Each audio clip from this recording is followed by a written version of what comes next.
का स्वागत है इस द्वितीय सत्र में और एक छोटा सा पैनल डिस्कशन हमारे बीच में यहाँ पर इसका आयोजन किया गया है। मेरा नाम शोभित नारायण अग्रवाल है, मैं करियर काउंसलर लाइफ कोच हूँ और हमारे बीच में हमारे तीन विशेषज्ञ बैठे हुए हैं। सबसे पहले मैं परिचय आपको देना चाहूँगा आलोक कुमार मिश्रा जी का। वैसे तो आप सभी को इनका परिचय मालूम है। आप प्रिंसिपल हैं इस विद्यालय का, रामफल विद्यालय, और आपने एक कन्या इंटर कॉलेज हरैया में 4 साल अपने वहाँ पर मतलब पढ़ाया है वहाँ पर एज अ टीचर। प्रिंसिपल के रूप में 2008 से अपनी सेवाएं रामफल विद्यालय में आप दे रहे हैं और आपकी दीक्षा शिक्षा इंग्लिश लिटरेचर मेडिवल हिस्ट्री में विशेष आपने प्राप्त करी है। बीएड आपने किया हुआ है और साथ ही साथ basic and advance training in scout and guide, ये सब चीज़ें आपने हासिल करी है। आज के सत्र का विषय है कि जीवन में सफलता कैसे पाएं, एक सफल जीवन कैसे बनाएं। तो हम देखते हैं कि इतने छात्र छात्राएं यहाँ पर आते हैं, आपसे प्रेरणा लेते हैं और सफलता पूर्वक आप इस विद्यालय का संचालन भी कर रहे हैं। तो आपके अनुसार एक सफल जीवन कैसे बनाया जाए? देखिए, वैसे तो सफल जीवन के लिए बहुत सारे, अगर इस बात पर चर्चा किया जाए तो कई कई सत्र लग जाएंगे, लेकिन संक्षेप में बताना चाहूंगा कि जीवन के लिए, सफल जीवन के लिए सबसे पहले है कि हमारे जो लक्ष्य हैं वो निर्धारित हो कि हमको अपनी आजीविका के लिए क्या करना है। चूंकि सबसे पहले आजीविका आजीविका ही आता है कि हम कौन सा कार्य करेंगे जिससे अपने परिवार का भरण पोषण करेंगे, और उस आजीविका के लिए हमारी शिक्षा दीक्षा, हमारी योग्यता क्या होनी चाहिए, कैसे हम उसके लिए प्रयास करें, क्या पढ़ाई करें, कौन सा काम करें, और इसके साथ साथ में उसके लिए दृढ़ संकल्प होना चाहिए। हमारा लक्ष्य निर्धारित होना चाहिए कि उसके प्रति हम दृढ़ संकल्प हो, उसके लिए मेहनत करें और अपने लक्ष्य से न भटकें। इसके साथ साथ में सफल जीवन के लिए कुछ आध्यात्मिक काम भी होने चाहिए, क्योंकि वो भी बहुत जरूरी है मानसिक और विकास के लिए, मस्तिष्क के लिए और व्यक्तित्व के विकास के लिए। साथ साथ में कुछ जन कल्याण और धार्मिक कार्य भी होने चाहिए। कुल मिलाकर एक सफल जीवन के लिए कई सारे ऐसे प्रयास हैं जो हम कर सकते हैं। तो हमने देखा कि आपने जो बातें बताई हैं बहुआयामी बातें हैं, जिसमें आपका जीवन तो है ही एक उदाहरण के रूप में, अपने पूरा जीवन ही शिक्षा को आपने दिया है। और जो बातें निकल के आई हैं कि लक्ष्य हम निर्धारित करें और उसके प्रति दृढ़ता के साथ हम काम करें। बहुत बहुत धन्यवाद। हमारे बीच में डॉक्टर अंजलि गुप्ता हैं। आप सीनियर क्लिनिकल साइकोलॉजिस्ट नूर मंजिल हॉस्पिटल लखनऊ में अपनी सेवाएं पिछले 26 सालों से भी ज़्यादा समय से दे रही हैं। आपने अपनी पीएचडी रांची से प्राप्त करी है और ग्लासगो यूनिवर्सिटी यूरोप से आपने रिसर्च पेपर्स भी दिए हैं, वहाँ से एक डिप्लोमा कोर्स भी किया है। आपका अनुभव भी समाज में एक काफ़ी गहरा रहा है और आपका योगदान भी माननीय है। आपसे भी यही सवाल करेंगे, आपको लोग एक सफल व्यक्ति के रूप में देखते हैं, कितने स्टूडेंट्स, कितने टीचर्स, और भारत में जब बात की जाती है मानसिक स्वास्थ्य की तो उसमें आपका भी एक नाम अव्वल दर्जे में लिया जाता है। तो सफलता आपके लिए क्या है और आपने सफलता कैसे हासिल की?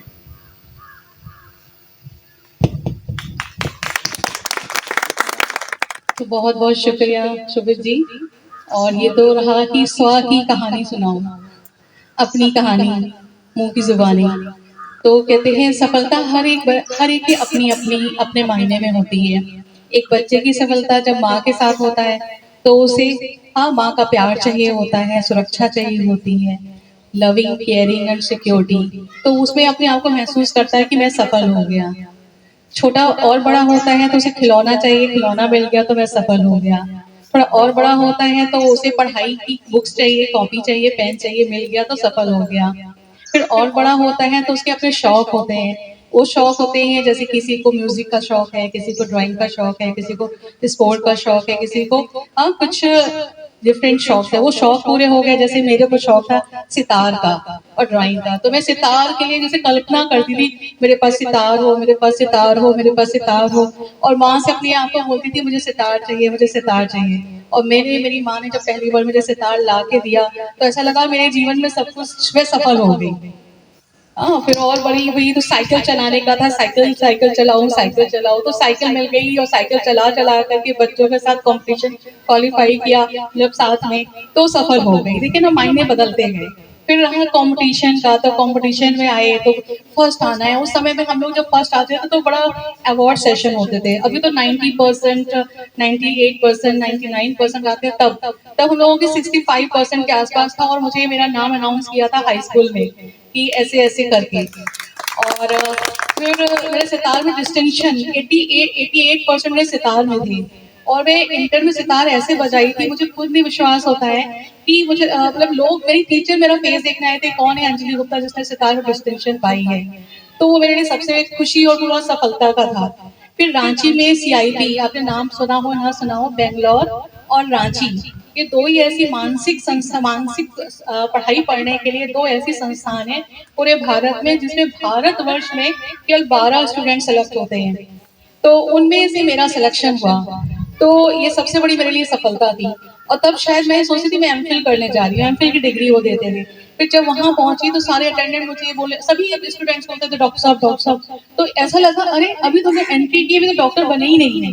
कहते थे अरे आप लोग भी तो डॉक्टर बनने वाले हो। फिर बाद में पता चला क्लिनिकल साइकोलॉजिस्ट की डिग्री मिल गई, ये सबसे बड़ी मेरी सफलता थी। तो सफलता ऐसे आती है, लेकिन बहुत परिस्थितियां भी आई उस बीच में। जीवन में हमारे लॉसेस हुए, हमारे फादर का लॉस हुआ। ऐसे समय पे भी कितनी सारी, हमारे हम लोग बिजनेस बैकग्राउंड के थे, बहुत ज्यादा पैसा था, लेकिन एकदम ट्रांजिशन आया। और उस ट्रांजिशन में भी क्या है कि, और मैं सबको फीस गरीबों लोगों को फीस दान में दे आती थी चुपके से, जो पैसा मिलता था और दे आती थी बच्चों की फीस, और बच्चों की यूनिफॉर्म दे आती थी। कपड़े इतने होते थे कि उनको ड्रेसेस दे आती थी। तो मेरी टीचर्स मुझे पहचानने लग गई थी कि ये तो अंजलि है और ये तो सबको देती रहती है। फिर अचानक ऐसा आया कि मुझे ना वो करना पड़ा, अपनी फीस के लिए मुझे मतलब रिकमेंडेशन लेना पड़ा कि मेरी फीस माफ हो जाए। तो देखिए चैलेंजेस कैसे आए, लेकिन उन चैलेंजेस के बावजूद भी हम पढ़ाई पढ़ते गए और रांची में सिलेक्शन हो गया। और रांची से जब निकले तो नूर मंजिल, मेरा एक कल्पना की मेरा नूर मंजिल लखनऊ शहर में मेरा मुझे रहने को मिले और नूर मंजिल में मेरी जॉब मिले, मेरी कल्पना थी। और मैं नूर मंजिल में आई और लखनऊ शहर में आई। और फिर मुझे एक था, एक बार मैं लंदन जरूर जाऊंगी। पता नहीं क्यों छोटी भी थी तभी कहती थी एक बार लंदन जरूर जाऊंगी, ये मेरा एक सोच था। और मेरी PhD OCD में हुई, ऑब्सेसिव कंपल्सिव डिसऑर्डर में। और वो PhD केवल पूरे भारत में 2 लोगों ने की थी, मैंने की थी और एक इंदौर से डॉक्टर जोवेल ने की थी। हमारी PhD हमने UK में जब भेजा, यूनिवर्सिटी ऑफ ग्लासगो में, और पूरा डिटेल भेजा अपना, और मेरे को सिलेक्शन हो गया।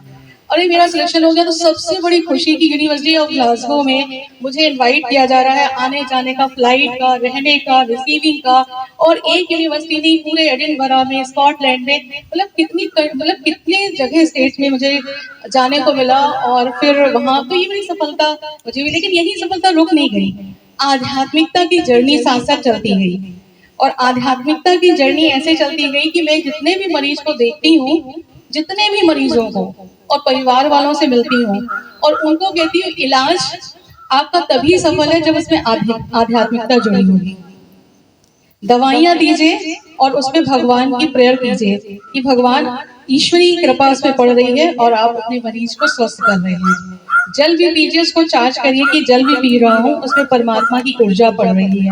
तो मैंने एक मैंने इलाज जो है वो इलाज निजात किया है, और उस इलाज का नाम है brain surgery, imagery brain surgery. और इमेजरी ब्रेन सर्जरी के माध्यम से ब्रेन को कल्पना में डिसेक्ट करवाती हूँ, डिसेक्शन करवाती हूँ, तो हिस्सों में कल्पना के रूप में हिस्से करवाती हूँ। और उसमें जो बीमारी से ग्रसित है, उसी बीमारी के पार्ट में वो ऊर्जा भेजती हूँ, और मेरे मरीज सही हो रहे हैं। तो यानी कि खुद भी मैं अपने जीवन को बना रही हूँ और दूसरों को के जीवन को बनाने में लगी हुई हूँ। तो ये मेरी सफलता का आधार है। जी, तो ये समझ में आता है कि सफलता कोई एक आयाम नहीं है कि वहाँ पहुंचकर हम कहें कि हम सफल हो गए, मगर हमने आपकी इस जीवन कहानी से ये सीखा कि छोटे छोटे जो हमारे जीवन के पड़ाव होते हैं, जैसे आपने कहा साइकिल चाहिए थी, सितार बजाना था, तो वो जब आपको मिल गया तो आप सफल हो गए। फिर आपकी एक नई ख्वाहिश हुई, फिर उसके बाद उसको आपने पाया, फिर आपकी पढ़ाई पूरी हुई, आपने टॉप किया, आप लंदन गए, ये सारी चीज़ें। और सबसे बड़ी बात जो हम मैसेज हम समझते हैं कि बाधाएं ज़रूर आएंगी। आपने बताया कि पिताजी भी नहीं रहे, उन्होंने शरीर छोड़ दिया, और एक समय आया जब बहुत धन था परिवार में, लेकिन अब धन भी नहीं रहा। लेकिन ऐसे समय में भी मजबूती के साथ, दृढ़ता के साथ, जो भाई साहब ने भी कहा, आलोक जी ने भी कहा कि दृढ़ता होनी चाहिए, अनुशासन होना चाहिए, इन सब बातों को लेकर, और आशावादी, कहीं ना कहीं आप जीवन में आशावादी भी रहे। तो सफलता की परिभाषा आप मुझे बताइएगा अगर मैंने गलत समझी। यही आपके वक्तव्य से समझ में आता है कि जो हमने सोचा है उसके प्रति हम काम करें, और वो एक यात्रा है, और वो हमेशा ट्रांसेंड होती रहती है, यानी कि वो परिवर्तन होती रहती है। सही है? तो महत्वाकांक्षा उस पर किया हुआ कर्म, कर्म करना बहुत जरूरी है, जैसे गीता में लिखा हुआ है। तो कर्म करते जाइए तो कहीं कभी ना कभी सफलता मिलेगी मिलेगी। तो और बिल्कुल जीवन सही में है। बहुआयामी होना चाहिए, जैसे आपने बताया, स्पिरिचुअलिटी को भी इंक्लूड किया, सोशल लाइफ को भी इंक्लूड किया। जी, बहुत बहुत धन्यवाद। हमारे बीच में गीता रावत जी हैं, और गीता जी के बारे में मैं बताना चाहता हूँ, आप एक सफल हाउसवाइफ रही हैं। आपके बच्चे हैं, बहुत वेल सेटल्ड हैं, ब्यूटिशियन है, दूसरे व्यक्ति कॉर्पोरेट कंपनी में है। आपने घर को बहुत मजबूती से और बहुत कुशल पूर्वक आपने चलाया है। वर्तमान रूप में आप एक सफल प्राणिक हीलर के रूप में अपनी सेवाएं समाज में देती हैं, और इतना कुछ करने के बाद एक समय आया जब आपने तय किया कि हाँ, अब मुझे भी अपने लिए कुछ करना चाहिए। तो हम आपसे जानना चाहेंगे गीता जी, यो तो एक जो आपका आपने परिवार की जिम्मेदारी उठाई, उसमें तो सफलता आपकी हासिल हुई, क्योंकि व्यक्तिगत रूप से मैं आपके बच्चों से भी मिला हूँ, और वो जो आपकी तारीफ करते हैं, आपको शुक्रिया करते हैं, वो तो बहुत ही महान बात है। उसके बाद जो आपने ये निर्णय लिया कि हाँ, अब इस उम्र में आकर हम भी इस प्रोफेशनल लाइफ में आएंगे, तो सफलता के मायने आपके लिए क्या है? सफलता के मायने तो यही है कि जैसे मन में हमारे क्या भाव चलते हैं। मेरे मन में बचपन से ही ये चलता था कि किसी को मैं दुखी देखती थी तो लगता था कि इसके दुख मैं कैसे दूर करूं, इसका कैसे मैं मतलब जैसे नहीं होता हेल्प कर सकूं। वही मुझे लगता था कि नहीं, मुझे कुछ ऐसा करना है कि समाज की सेवा भी हो, लोगों के दुख भी दूर हो, और प्लस अध्यात्म को लेकर मैं बचपन से ही बहुत जैसे मेरा मन लगता था। तो उसमें जो जो सत्संग में सुनते उसको मैंने जीवन में भी लगाया। तो उससे क्या हुआ कि मेरे को बहुत फायदे हुए, मेरे को परमात्मा की बहुत हेल्प मिलती है। मैं जो बात करती हूँ मेरे को बहुत अच्छा लगता है कि भगवान तुरंत पूरी भी कर देते हैं। और जैसे आप लोगों का साथ मिला, प्राणी की का कोर्स मैंने बहुत पहले कर रखा था, लेकिन मैंने कभी जैसे उसको प्रोफेशनल के तौर पे नहीं लिया। जहाँ भी मैं किसी मतलब जैसे पेशेंट को, बीमार बच्चा लेडी या जेंट्स कोई भी होते थे, मैं उनकी हेल्प कर देती थी, उनको वहीं पे तुरंत ही कर देती थी, और वो चुस्त दुरुस्त हो जाते तो मुझे बहुत शांति मिलती थी। फिर ऐसे में मेरे को आप जैसे लोग मिले, महान हस्तियाँ, तो मुझे बहुत अच्छा लगा कि अरे इनके साथ तो मिलकर मैं भी काम कर सकती हूँ, जैसे सफल है मैं भी हो सकती हूँ।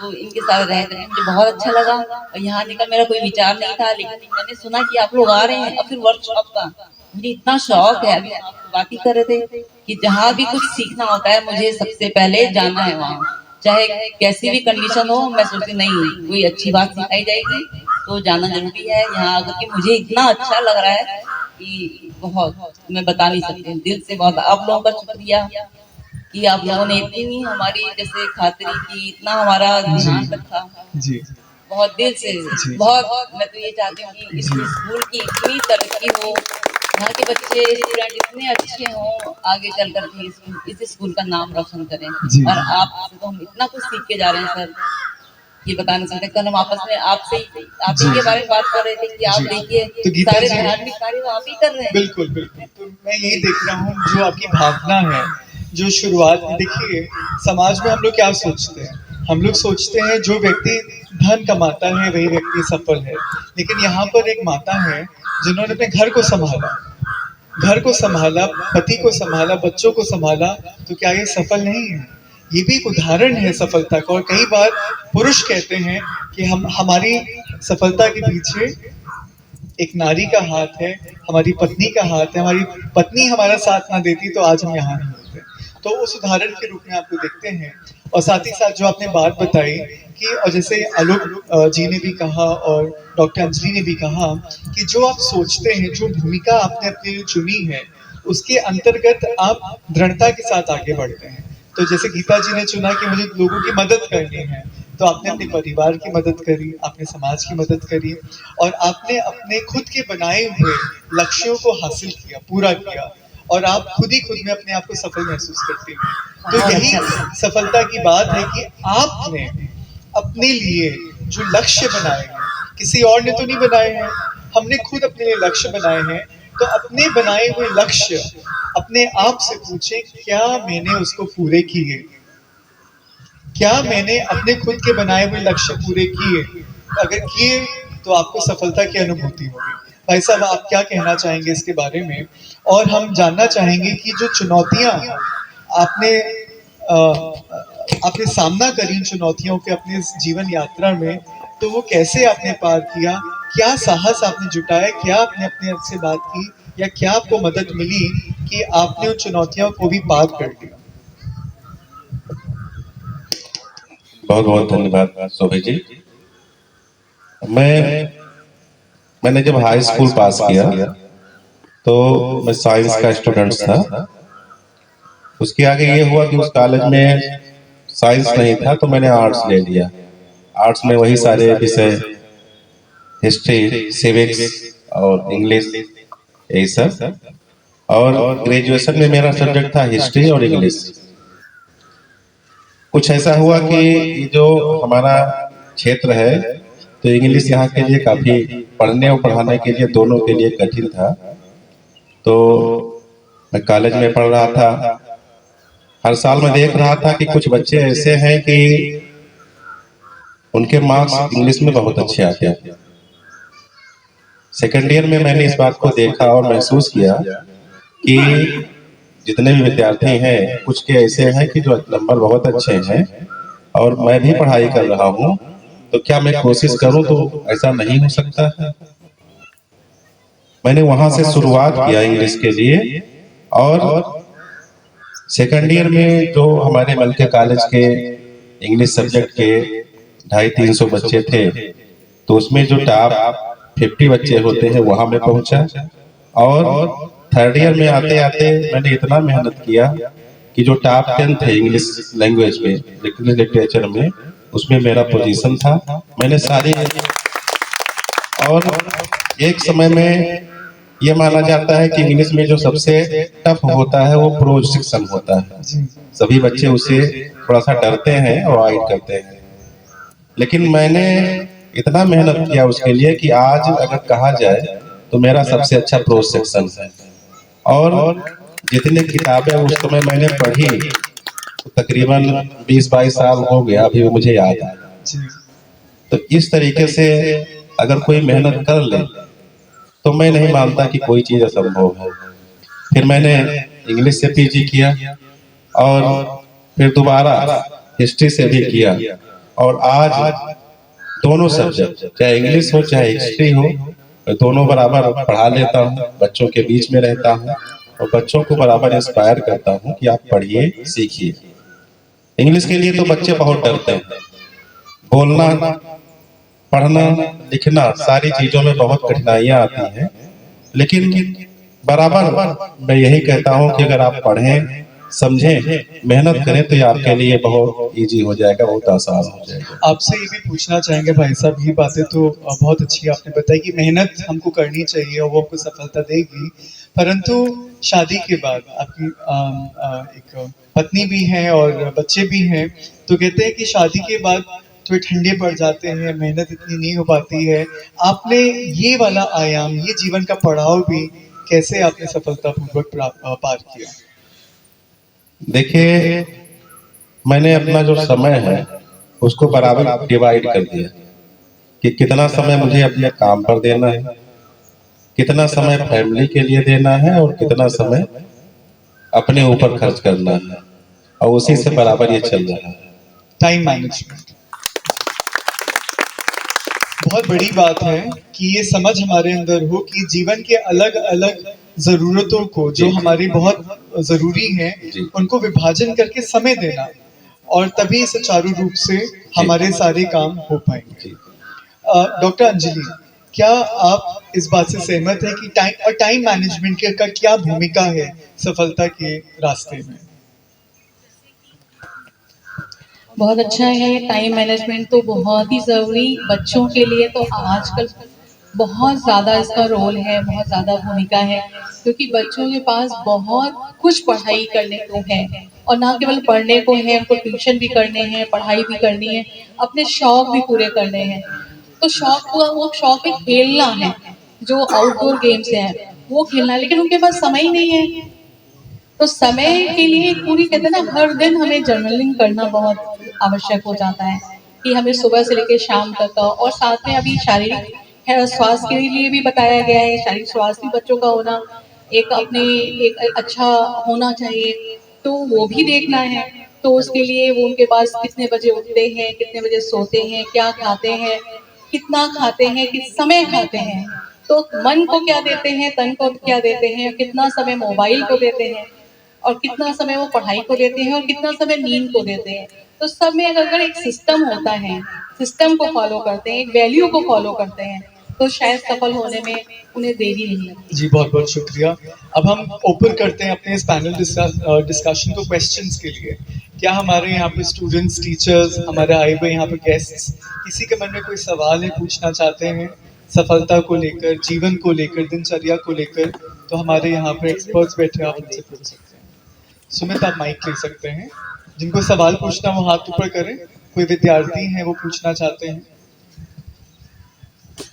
दृढ़ता को लेकर, अनुशासन को लेकर, समय प्रबंधन को लेकर, शिक्षा को लेकर, परिवार को लेकर, समाज को लेकर। हाँ जी।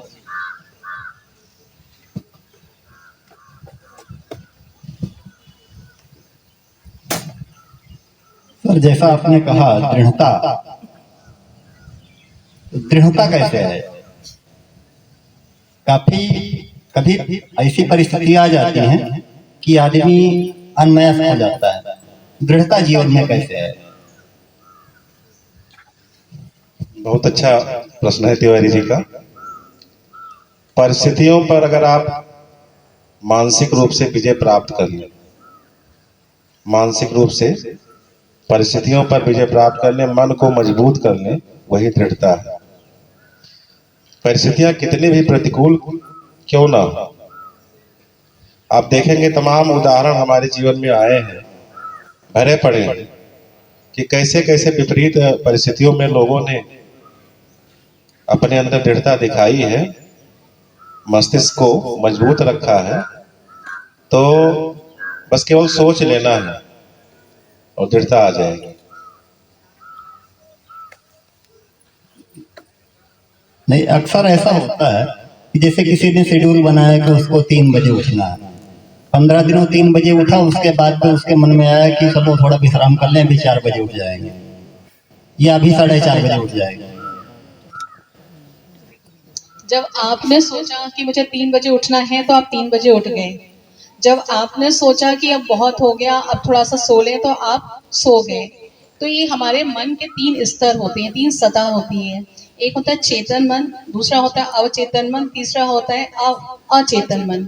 जो अवचेतन मन है वो बहुत जल्दी रिसीव करता है जो मैसेज आप चेतन मन को से देते हैं। तो अवचेतन मन ने रिसीव किया, ग्रहण किया कि जग जाओ, तो वो जगने वाला कार्य करने के लिए सिग्नल दे देता है, और सिग्नल देकर उठा भी देता है। लेकिन चेतन मन में आपने डाला सो जाओ, तो उसने तुरंत रिसीव किया, और रिसीव करने में तुरंत रिफ्लेक्शन में उसने सोने के लिए दे दिया। तो ये अवचेतन मन कहा जाता है। अवचेतन मन 90% काम करता है, 90% काम करता है। तो अवचेतन मन में आपको यही डालना है कि तुम्हें जो आप दे रहे हो, इसको लगातार इसको हमें फॉलो करना है, क्योंकि जीवन में सफलता तभी है जहाँ दृढ़ता है। और जहाँ दृढ़ता है, और दृढ़ता तब आती संकल्पों से आती है। एक संकल्प ही हमें महान बना देता है, एक संकल्प ही हमें महानता से नीचे ले आता है।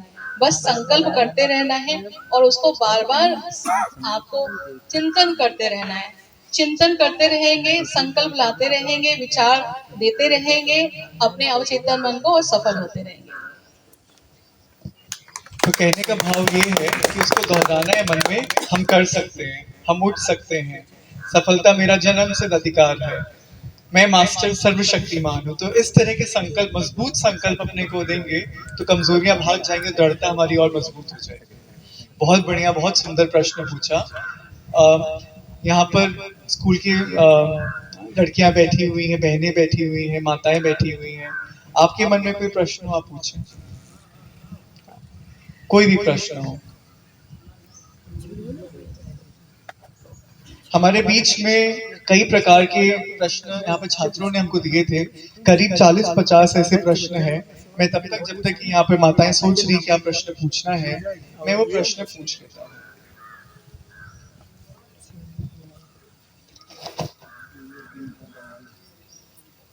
ये प्रश्न यहाँ के रामफल विद्यार्थी ने पूछा है कि पढ़ाई में कंसिस्टेंसी कैसे बनाए।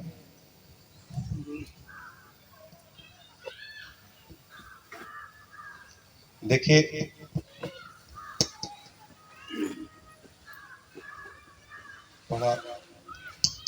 पढ़ाई में कंसिस्टेंसी के लिए, निरंतरता के लिए सबसे जरूरी है कि जो टाइम मैनेजमेंट है स्टूडेंट अपना कर ले, किस सब्जेक्ट के लिए हमें कितना टाइम देना है। दूसरे ये है कि उस विषय की समझ उसको कितनी है। अपने जितने भी सब्जेक्ट्स हैं कितना वो समझता है और कितने उसको समझने की जरूरत है, उसके लिए क्या व्यवस्था हो सकती है। क्लास में व्यवस्था हो सकती है कि एक्स्ट्रा ऑनलाइन व्यवस्था हो सकती है, क्या है। और जब कोई सब्जेक्ट बराबर से समझ में आने लगता है तो उसमें निरंतरता वैसे ही बन जाती है। स्टूडेंट, बच्चा पढ़ाई से तब भागता है जब उसको वो सब्जेक्ट पढ़ा समझ में नहीं आता। ऐसे परसेंटेज ज्यादा होते हैं, उसको पढ़ने का मन नहीं करता है, आज का काम कल पे, परसों पे, ऐसे रहता है। जब वो विषय बराबर समझ में आ जाता है सब्जेक्ट, तो उसमें स्वयं से सेल्फ इंटरेस्ट हो जाता है और सेल्फ इंटरेस्ट के बाद निरंतरता तो वैसे ही आ जाती है। अगर वो समझ रहा है अपना टाइम और उसका इम्पोर्टेंस, तो समझ में आ जाता है उसके। जी, तो ये बात तो है ही कि अगर हमको निरंतरता जीवन में चाहिए तो उसकी इम्पोर्टेंस को हमें समझना है। साथ ही साथ हमको ये भी देखना है कि हमको मना भी करना है चीज़ों को। डिस्ट्रैक्शंस हमारे बीच में आएंगे, जैसे कि भटकाव आज के समय में क्या है, यूट्यूब, सोशल मीडिया। 1 मिनट के लिए हमने सोचा 1 मिनट, बस एक बटन ही तो दबाया, लेकिन 1 मिनट 1 घंटा कहाँ निकल जाता मालूम नहीं चलता। और हमारी निरंतरता, हमारी कंसिस्टेंसी वो साइड में रखी रह जाती है। तो अपने आप को हमको बांधना है। किसमें बांधना है? अपने उस दिनचर्या में बांधना है, उस अनुशासन में बांधना है। हमको प्यार से मना भी करना है, सभ्यता के साथ। आपकी जो धारणाएं हैं उसको आपके जीवन में विपरीत अनेक प्रकार की आपके सामने परिस्थितियां आएंगी, लेकिन उसमें भी आपको अपनी दिनचर्या, मनचर्या के अनुकूल चलना है। और अगर सोचे थोड़े से आप ढील दे देते हैं, तो जहां आपने ढील दे दी तो ढील वाली रस्सी पूरे उस बस्ते को ढीला कर देगी। तो इसी तरह अगर हम मजबूती बनाए रखेंगे, दृढ़ता के संकल्प रखेंगे, तो कंसिस्टेंसी, निरंतरता को हम पा लेंगे। एक सवाल और हमारे बीच में आया है, हमें अपनी तैयारी करते समय बहुत प्रॉब्लम होती है। कभी ज्यादा पढ़ते हैं, कभी कम पढ़ते हैं। तो हमें अपनी तैयारी में संतुलन हम कैसे बनाए रखें? कभी ज्यादा पढ़ते हैं, कभी कम पढ़ते हैं, तो अपनी तैयारी में संतुलन हम कैसे बनाए रखें?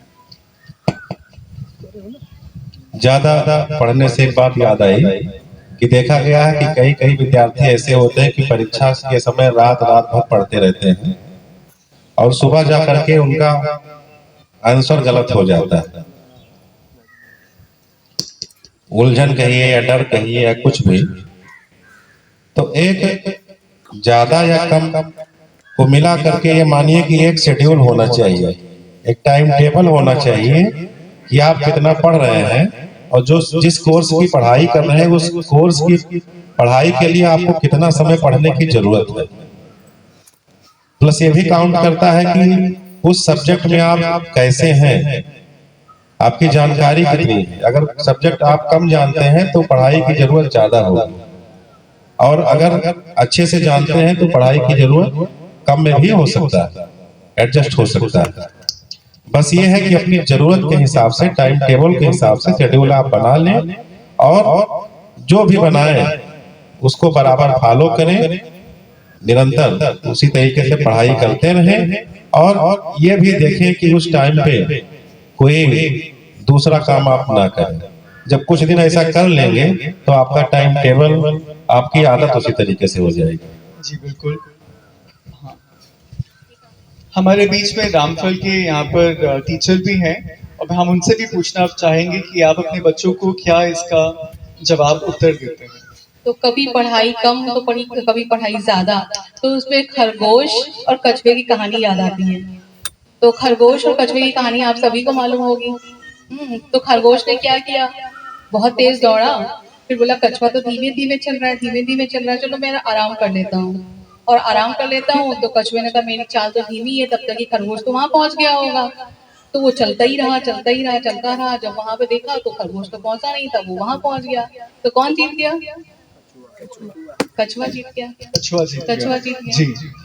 तो बस आप देखो, तो कछुआ जीत गया, तो कछुए को इनाम दे दिया क्योंकि कांस्टेंट चला, वो कांस्टेंट, उसने निरंतर चला, निरंतर प्रयासरत रहा। और उसने ये नहीं देखा कि मैं थक गया हूँ तो मैं भी रुक जाऊं, क्योंकि उसकी चाल ही तो धीमी है, थकान तो उसकी भी हो सकती थी, लेकिन उसने कहा नहीं, जारी रखनी है, अपनी यात्रा जारी रखनी है। तो ये अपने अंदर एक बराबर संकल्प देते रहना है। और दूसरा इसका रिवर्स भी है, लेकिन अभी और भी प्रश्न उत्तर है। गीता जी आप कुछ कहना चाहेंगे? हाँ, मैं ये माइक दे रहा हूँ, तब तक वो माइक आप।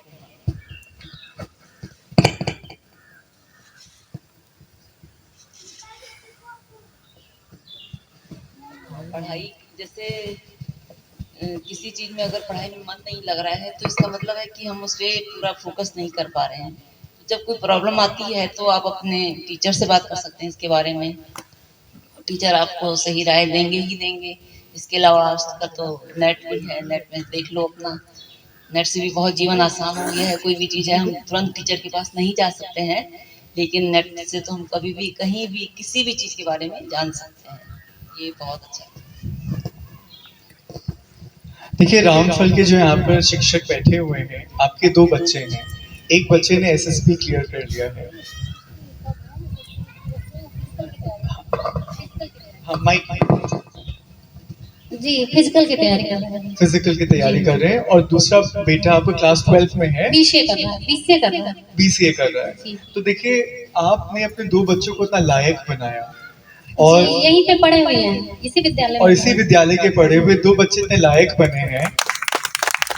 तो हम ये प्रश्न आपसे पूछेंगे जो कि छात्र ने पूछा है कि कभी पढ़ाई में ज्यादा मन लगता है, कभी कम लगता है, तो उसमें संतुलन हम कैसे बनाएं? जो मैम अभी बोली हैं, जी। मैम, निरंतरता होनी चाहिए, कछुए खरगोश की तरह, मतलब एकदम तेजी से नहीं, एक रेगुलर टाइम होना चाहिए, चाहे वो 1 घंटे का हो, 2 घंटे का हो।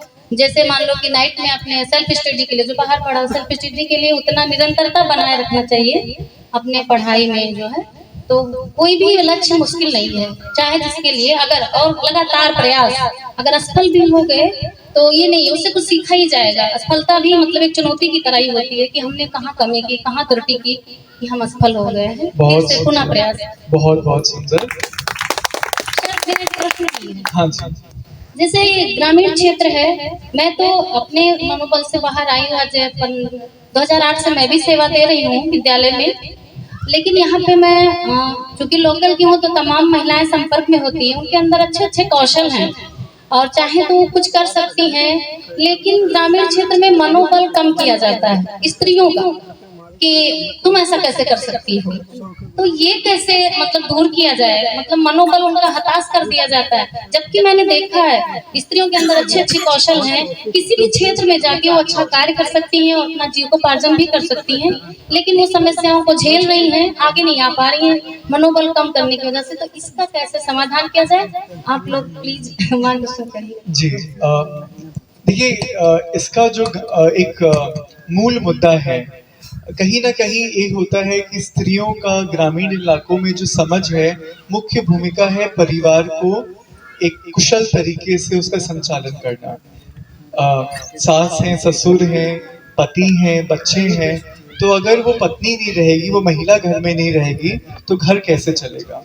तो कहीं कहीं जो पुरुष प्रधान एक समझ जो ग्रामीण इलाका में फैली हुई है, वो ये है, वो एक असुरक्षा महसूस करते हैं पुरुष कि अगर वो महिला ये काम नहीं करेगी तो कौन करेगा, घर कैसे चलेगा।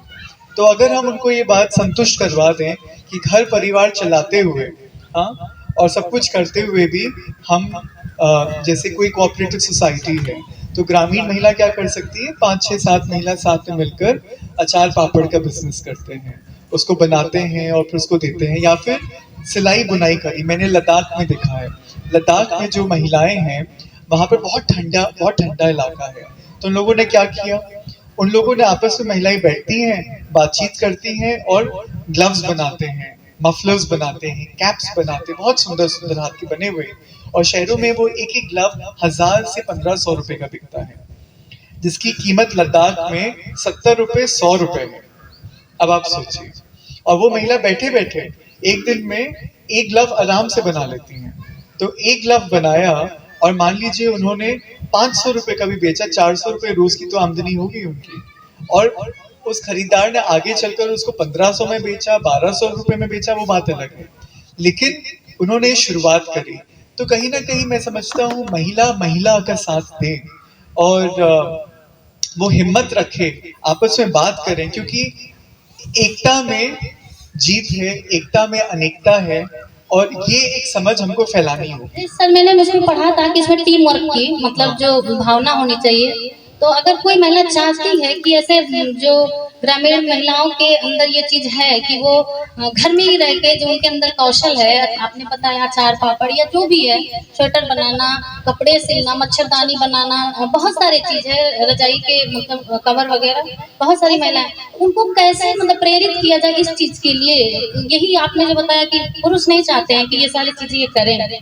उनको बोले, जैसे शहर में आपको बताऊं, शहर में वहां पर टिफिन का एक सिस्टम है, तो घर की रहने वाली महिलाओं ने 5 लोगों का खाना बनाया और उसको टिफिन करके सप्लाई कर दिया। जैसे उन्होंने अपने घर का खाना बनाया तो 5 लोगों के लिए खाना और बना दिया और टिफिन में पैक करके महीने महीने का उन्होंने कहा कि 1700 रुपए आपका टिफिन का खर्चा लगेगा, 1700 रुपए। तो 5 लोगों का खाना कितना हो गया, 1700 × 5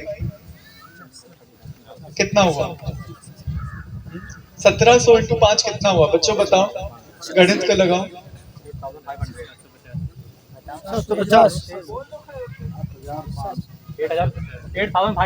8500।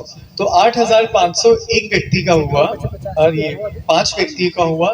कैसे हुआ, केवल हफ्ते में 6 दिन दोपहर का खाना देकर, तो कुछ बुरा है ये? तो ये हमको सोचना पड़ेगा, पहले तो ये संकल्प लेना पड़ेगा कि हाँ हम कुछ करना चाहते हैं। फिर हमने देखा कि शहर में महिलाओं ने ब्यूटी पार्लर का काम शुरू कर दिया, महिलाओं के बीच में, और ग्रामीण इलाके में भी हमने देखा है कि ब्यूटी पार्लर शुरू कर दिया। फिर क्या काम शुरू कर दिया, आपस में महिलाओं के लिए संगीत का कार्यक्रम, डांस सिखाएंगे, हाँ, योगा सिखाएंगे। तो वो सोचना पड़ेगा, कुकिंग सिखाएंगे, बेकिंग सिखाएंगे कि कैसे आप केक्स बना सकते हैं, हाँ। तो इस तरह की चीजें। अब हम सुनते हैं डॉक्टर अंजलि क्या कहना चाहते हैं।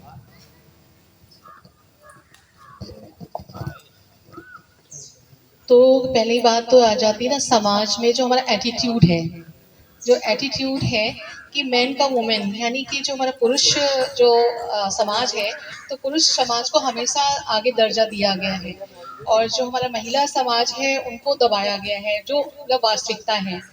तो यहाँ पर एक बात ये भी आ जाती है कि महिला को अपना अस्तित्व दिखाना है कि हम भी आपके बराबर हैं, हम अगर ज़्यादा नहीं है तो हम आपके बराबर हैं, बल्कि ये आपको महसूस कराना है कि अगर हम दो लोग मिल करके परिवार को चलाएं तो कैसा रहेगा।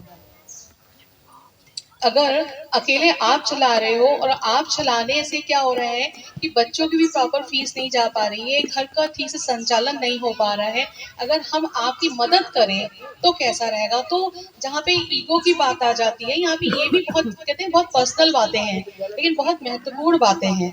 तो महत्वपूर्ण बातें हमारा अहम टूट रहा है, क्योंकि तुम आगे जाओगी नंबर 1, नंबर 2 तुम घर से बाहर निकलोगी तो लोग क्या कहेंगे, नंबर 2, नंबर 3 तुम बाहर जाके ये चीजें बेचोगी बनाओगी तो लोग कहेंगे पति कुछ खिला नहीं पा रहा है बच्चों को, पत्नी को, नंबर 3। ये कुछ ऐसी बातें हैं जो अंदर की बातें हैं, जिनकी वजह से महिला के अंदर बहुत कहते कुशलताएं भरी पड़ी हैं। कहते नारियां तो देवियां हैं। देखिए आज 9 दुर्गों से शुरुआत हुई है ना, हुई कि नहीं। पुरुष व्यक्ति, पुरुष समाज, बताओ कभी देवताओं की पूजाओं के लिए 9 दिन रखा गया है? 3 दिन रखे गए हैं, 2 दिन रखे गए हैं, लेकिन 9 देवियों के लिए 9 रात्रि रखी जाती है और 9 रात्रि की धूमधाम से पूरे भारतवर्ष में नहीं पूरे विश्व में पूजा की जाती है। कहते हैं यत्र नारी पूजन्ते तत्र देवता रमन्ते। जहाँ नारी की पूजा होती है वहां ही देवता रमन करते हैं। जहाँ नारी रूपी लक्ष्मी की पूजा होती है वहां पे ही आपका घर पूरा परिवार जो कि धन धान्य से संपन्न होता है, स्वास्थ्य धन धान्य से संपन्न होता है। तो नारी शक्ति को अपने आप को दिखाना है कि मैं आपको कंधे से कंधा मिलाकर चलने वाली हूँ, आपकी मदद करने वाली हूँ, आपका सहयोग करने वाली हूँ। ये अस्तित्व तो आगे आकर के दिखाना है, और यही दिखाने के लिए उसको अपनी हिम्मत जुटानी है। कहते हैं एक कदम, कहते हैं एक कदम आपका, 99 कदम खुदा के, भगवान के, प्रभु के। तो बस ये हिम्मत दिलाते रहिए और सफलता की ओर आप उनको ले जाते रहिए। और पुरुष के साथ के तो हम आगे बढ़ेंगे। कहते हैं आर्मी हो, चाहे आपका टॉप हिल हो और चाहे ऊपर का अंतरिक्ष यान हो, हर जगह तो महिलाएं पहुंच गई हैं। चाहे पुलिस हो, चाहे ट्रक चलाना हो, चाहे एरोप्लेन चलाना हो, हर जगह तो पहुंच गई है ना महिलाएं। तो ना गांव है ना शहर है, नारी शक्ति को खुद जगाना होगा कि मैं नारी शक्ति हूँ, मैं एक लाचार महिला नहीं हूँ। तो नारी शक्ति बन करके, देवी दुर्गा बन करके, काली बनकर, गायत्री बनकर, हाँ कितनी सारी देवियों के नाम बन करके हम अगर आते हैं, आपके सामने आते हैं और कहते हैं बिना महिला के पुरुष अधूरा है ना, अधूरा। घर पे अगर देखिए, अगर लड़का जन्म लेता है खुशियां बहुत मनाई जाती है ना खुशियां, लेकिन बिना लड़की, अगर लड़की नहीं होती है उस घर में, वो घर कितना सूना लगता है ना, सूना लगता है नहीं। जिस घर में अगर बहनें नहीं है उस घर बता दें केवल भाई भाई हो। तो बिना बहनों के भाई सूना, बिना भाई के बहन सूनी, बिना पति के पत्नी सूनी, बिना पति के और बिना पत्नी के पति सूना है कि नहीं है सूना। फिर तो इसलिए ऐसा एटीट्यूड जो है, ऐसी जो धारणा है, उस धारणा से अपने आप को हटाना है और अपनी मदद स्वयं करनी है। तो इसको कहा जाता है सेल्फ हेल्प इज की टू सक्सेस। ठीक है, इसी के साथ देखिए आगे क्या कहते हैं आप।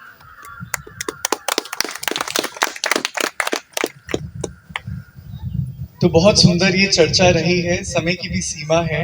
हम कोई अंतिम प्रश्न कोई अगर पूछना चाहे तो हम ले सकते हैं लगभग। हाँ जी, सुमित वहाँ माइक देंगे। मेरा सवाल आपसे है, अभी समय का समायोजन करने के लिए कहा, तो मेरी बहुत बड़ी समस्या है, मेरे फादर बीमार रहते हैं, हमें कॉलेज भी आना होता है, तो मैं किस तरह से समायोजन करूं कि मैं अपना पूरा काम सही ढंग से कर पाऊं, उचित प्रकार से कर पाऊं। ये है तो बहुत कहते हैं चुनौती भरा है, लेकिन कहते हैं करना तो है। कर्म क्षेत्र में आए हैं तो अपने पिता को भी देखना है और साथ में अपना कर्म भी करना है, अपनी नींद भी पूरी लेनी है। तो समय सारणी अपने आप बनानी है। और हमारे पिता को कौन मदद कर सकता है मेरे एब्सेंस में, तो इसका व्यवहारिक कहते हैं ना, व्यवहार आपका अगर आपके अड़ोस पड़ोस में, आपके परिवार में अगर अच्छा है तो आपकी मदद है फैमिली में है, लेकिन मेरा अपने पिता के प्रति कर्तव्य कुछ बनता है, तो इसके लिए मैं आपसे सुझाव चाहती हूँ। जी, तो इसमें हमको ये भी समझना होगा कि कर्तव्य हम लोग कितने भाई बहन हैं। जैसे अगर मैं आपसे पूछूं आप कितने भाई बहन हैं? 2 भाई हैं सर, एक भाई पापा के पास रहते हैं, एक गांव में रहते हैं। जी बिल्कुल। तो और पिता यहीं रहते हैं, आपके साथ रहते हैं, आप अलग घर में रहते हैं? नहीं, एक ही में रहते हैं हम, लेकिन सबका अपना अपना काम है सर। तो आपके मतलब ससुर की बात कर रहे हैं कि नहीं, आप मैं अपने फादर की बात अपने पिता की बात कर रहे हैं? तो देखिए, हमको कहीं ना लगाव मुक्त भी होना होता है। अंग्रेजी में एक शब्द है नियर एंड डियर। अब आपकी जिम्मेदारी जो है आपके बच्चों प्रति भी है कि नहीं? आपके पति के प्रति भी है नहीं कि नहीं? सर, ऐसे तो हम अकेले हैं सर। अच्छा, आप अकेले हैं। बच्चे पति नहीं है, अच्छा लेकिन भतीजे हैं, भतीजे हैं। अच्छा, तो ठीक है। जो भतीजे जिनके भी प्रति आपकी जिम्मेदारी है, स्कूल के प्रति भी जिम्मेदारी आपकी है ना? तो सबसे पहले तो हमें क्या करना होता है, हमको अपनी संभाल करनी होती है। कहते हैं जहां जहां है लगाव वहां पर है घाव। हाँ? जहां है हाँ लगाव वहां है घाव। तो लगाव का मतलब ये नहीं है कि हमें प्यार नहीं है उनसे, प्यार है, जितना हम कर सकते हैं पूरा करेंगे, लेकिन उसके बाद जो प्रैक्टिकल है, जो यथार्थ है, जो हमारे सामर्थ्य में है, हम पूरा करेंगे, बाकी ईश्वर के हाथ में है। तो हम तो कहेंगे कि ईश्वर को साथी बना के चलें, ईश्वर को अपना हाथ और साथ उनको दे दें हम। हाँ, और ये मजबूती का संबंध उनके साथ रखें कि हे ईश्वर, मेरा जितना सामर्थ्य है, मेरी जितनी शक्ति है, उस हिसाब से तो हमने पूरा कर्म किया, बाकी तुम संभालो। बताइए, ऐसा करेंगे तो हम हल्के होंगे कि भारी होंगे? बताइए। हल्के तो होंगे सर, लेकिन कहीं ना कहीं थोड़ा सा तो आता है मन में। बस यही पुरुषार्थ करना है, यही पुरुषार्थ करना है कि अगर हम सारी जिम्मेदारी खुद ले लेंगे, ईश्वर को कुछ अर्पण नहीं करेंगे, तो भारीपन तो लगेगा ही। सर कभी कभी ऐसा हो जाता है कि हम यहाँ रह जाते हैं, तो कोई परेशानी होती है। तो भाई कहाँ है? आपके जो 2 भाई हैं वो क्या करते हैं? सर बिजनेस करते हैं बड़े भैया। उनकी जिम्मेदारी नहीं है माँ बाप सर की? वो तुरंत आते हैं, उन लोग सारे लोग रहते हैं सर। हाँ। उनकी कमियां नहीं कह सकते हैं कि वो कमी करते हैं, वो सारे लोग रहते हैं सर, खाली हम ही नहीं पहुंचते हैं। हाँ, ये हमारी सोच है, हमने उसको पकड़ रखा है, मन में उसको इसके बोझ को ले रखा है, हम कर्तव्य पूरा कर रहे हैं। जैसे होता है ना, माँ बच्चे को गोद में लेती है ना गोद में, और बच्चा बार बार छुड़ाता है, ऐसे छुड़ाता है, लेकिन माँ फिर भी लेती है, तो बच्चा क्या करता है, माँ को नकोच नुचकी लेता है ना, करता ही नहीं करता है, तो माँ को माँ छोड़ देती है। तो ऐसे ही यहाँ पर आप पूरी जिम्मेवारी से काम कर रहे हो, और ईश्वर भी चाहता है कि हम उनकी मदद करें, तो निश्चय नहीं हो पा रहा है, मुझे निश्चय नहीं हो पा रहा है कि मैं उन्हें उनकी मदद लेकर के और अपने पिता का हाथ उनको पकड़ाकर और मैं उतनी देर के लिए अपने कर्म क्षेत्र पे लौट आऊं। तो कर्म क्षेत्र में लौटने के लिए हमें खुद ना जिम्मेवारी देनी होगी, उनको जिम्मेवारी कि आप इधर आप संभालो और मैं अभी जा रही हूँ, और बीच बीच में आप फोन करके, बीच बीच में आप उनका पता करके कैसे है, दवा खाई कि नहीं खाई, कर्तव्य तो करना है ना। लंच का टाइम हो रहा है तो लंच के टाइम में जा सकते हैं, तो वहाँ डॉक्टर अंजलि, मैं आपसे पूछना चाहता हूँ, आपकी माता जी 85 साल की हैं और वो तो चल भी नहीं पाती ठीक से, और आप इतनी जिम्मेदारियां संभालती हैं, आपका मन नहीं भटकता है कि हम माता जी के पास बैठे रहें? आप कैसे संभालते हैं बताइए? तो ये जो भटकना होता है सर, इसको कैसे दूर करें, बस यही बात है। आप बताइए। तो कह रहे थे निमित्त मांग है, मैं तो बिल्कुल समय ही नहीं दे पाती हूँ, मैं तो सुबह से लेकर हॉस्पिटल के बाद शाम को अपने क्लिनिक में, चैम्बर में, फिर क्लिनिक पे, रात को, फिर जब आती हूँ 9 बजे, ऑनलाइन होते हैं आजकल, ऑनलाइन भी चलता है ना ट्रीटमेंट, ऑनलाइन तो मेरी माँ कहती है मुझे मेरे पास बैठ तो लो, दवाइयाँ दे दूंगी, कोई ऑयल दे दूंगी, है ना, मैं उनको मेडिसिन दे दूंगी, सब कुछ देती जाऊंगी, लेकिन सारा कुछ परिवार वाले करते हैं ना। हाँ, परिवार वाले फोन करते हैं, परिवार वाले 24 आवर्स में कहीं ना कहीं रहते हैं, लेकिन मैं कहती हूँ अब शिव बाबा ना, परमात्मा को मैं बाबा बोलती हूँ, शिव बाबा आओ आप जाकर देखो जाकर। और जब पता है वहाँ पे पेशेंट देखते देखते खाली हो जाती हूँ, तो पता है क्या करती हूँ मैं, क्योंकि हॉस्पिटल से बार बार तो नहीं जा सकती ना देखने के लिए, तो मैं उन्हें कनेक्ट करती हूँ ऊपर वाले से अपनी बुद्धि कनेक्ट करती हूँ, और फिर उनसे किरणें लेकर के, माँ के मेरे पैरों में बहुत दर्द है, मैं वो पैरों में वो किरणें भेजती हूँ।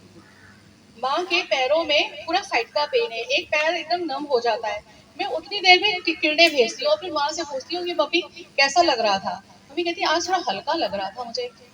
तो ये आपकी मदद है। तो बहुत बहुत थैंक यू डॉक्टर अंजलि। शुभ भावना देना, एक बहुत बड़ा मनसा सेवा करना भी हमारी सेवा का एक साधन है, और मनसा सेवा से भी हम अपना तो उपचार करते ही हैं, दूसरों का भी उपचार करते हैं और अपनी जिम्मेदारियों को समझते हुए और साथ ही साथ हमारे जो कर्म है, हमारे जो लक्ष्य हैं जीवन में, उन सब के प्रति भी हम अपनी दिनचर्या के भी प्रति हम कर्मबद्ध हैं। इन सब चीज़ों को संभालते देखते हुए हम लोग सफलता को पहुंच सकते हैं। तो हम धन्यवाद करते हैं हमारे यहाँ के पहुंचे हुए एक्सपर्ट्स का, आलोक जी का, डॉक्टर अंजलि का, गीता जी का और हमारे सभी श्रोताओं का। आपने इतना कीमती समय निकाला, बहुत ध्यान से, धैर्य से आपने सुना और